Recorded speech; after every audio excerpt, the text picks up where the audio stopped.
Pertanyaan, apakah sah iuran dari ratusan siswa-siswi yang dibelikan 1 ekor kambing untuk berkorban? Apakah sah iuran dari ratusan siswa-siswi, para pelajar, mahasiswa atau santri? Mereka berjumlah ratusan orang, iuran kemudian dibelikan 1 ekor kambing saja dengan niat berkorban. Apakah sah korbannya?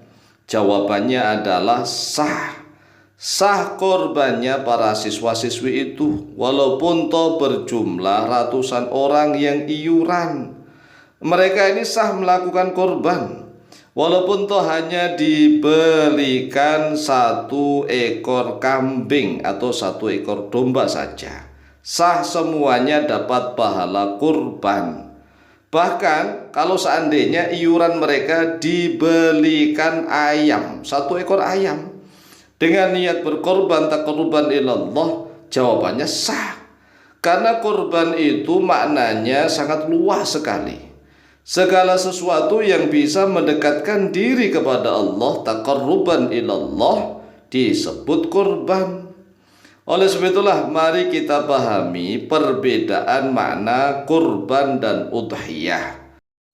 Karena di dalam kitab-kitab fikih biasanya mencantumkan judul atau babul udhiyati, jadi udhiyah. Jadi udhi bukan babul kurbani, tetapi babul udhiyah, bab tentang udhiyah.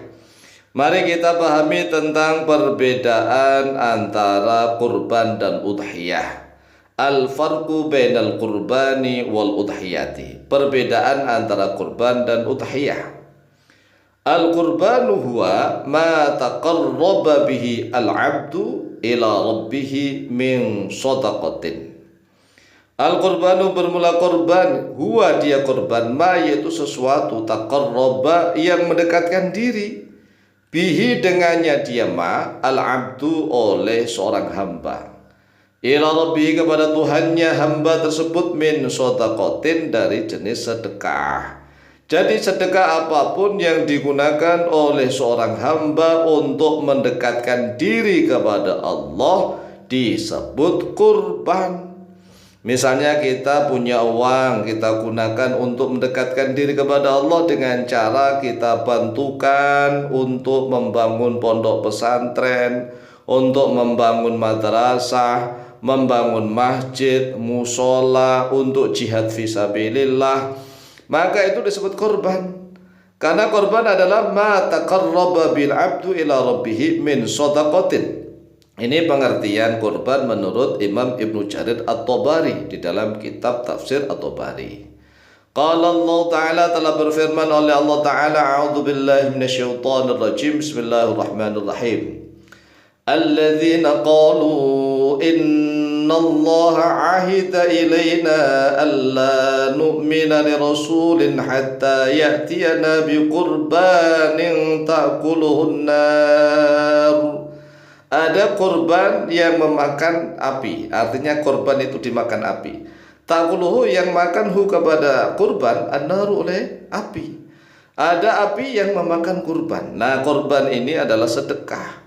Bahkan putra putri, ya putra dua putranya Nabi Adam itu kan disuruh berkurban. Ini korban maknanya sangat umum, sangat luas sekali. Oleh sebab itu sekali lagi, apabila kita ditanya apakah sah mahasiswa-siswi yang jumlahnya ratusan orang iuran bareng-bareng kemudian dibelikan 1 ekor kambing saja atau 1 ekor domba saja dengan niat berkorban disembelih pada hari kurban, pada hari Idul Adha, apakah sah korbannya? Jawabannya sah.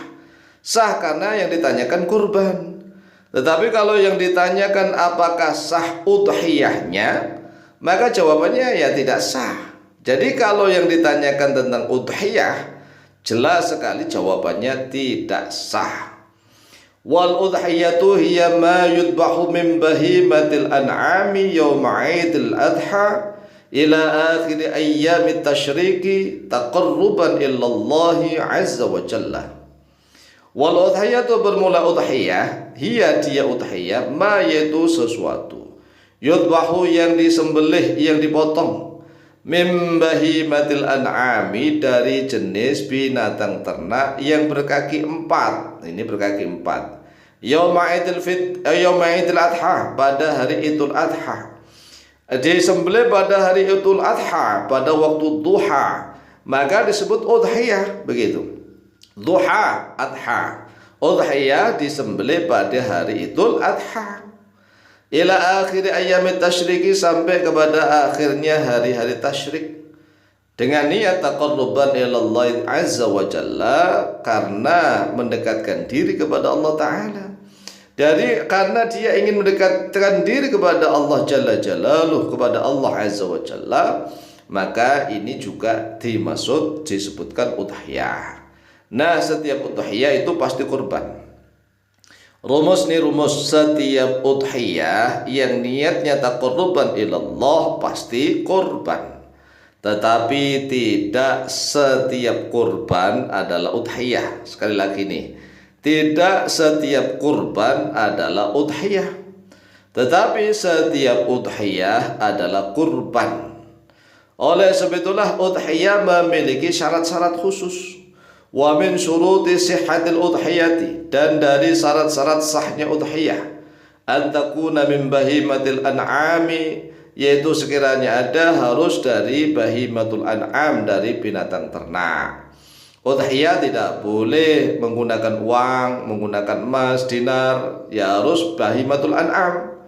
Kal ibili, seperti unta, wal baqari, dan seperti sapi, wal ghanami, dan seperti kambing, wa jinsiha, dan jenis-jenisnya. Jenis sapi itu ya termasuk jamus, jamus itu kerbau. Kambing itu ya termasuk jenisnya ada biri-biri, ada domba.